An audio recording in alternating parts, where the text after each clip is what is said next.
Everyone, আজ হচ্ছে আমার মাসির গায়ে হলুদের অনুষ্ঠান। আর গায়ে হলুদের আগে নান্নিমুখ পরানো হয়, তো তার জন্য এখানে প্রিপারেশন চলছিল। আর আমরা চলে গিয়েছিলাম লজে খাওয়ার জন্য, ওখানেই খাওয়া দাওয়ার ব্যবস্থা করা আছে। বাট যাওয়ার সময় এত বৃষ্টি হচ্ছিল কি আর বলবো, চারিদিক পুরো অন্ধকার হয়ে গেছে, মনে হচ্ছিল সন্ধে হয়ে গেছে।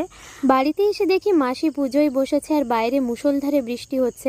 ভেবেছিলাম বৃষ্টি হয়তো থামবে না, বাট বৃষ্টিটা থেমেছে অ্যাট লাস্ট। আর আমরাও রেডি হয়ে আবার ছাদে চলে এসেছি। আর মাসিও এখানে রেডি হয়ে চলে এসেছে গায়ে হলুদের জন্য। আর মাসিকে দেখতে খুব মিষ্টি লাগছিল। তারপর আমরা বাড়ির সবাই মিলে একে একে মাসির সাথে ছবি তুললাম। আর এরপরে শুরু হয়েছিল গায়ে হলুদের অনুষ্ঠান। প্রথমে দিদা মাসিকে বরণ করে নিয়েছিল, তারপর গায়ে হলুদ দিয়েছিল।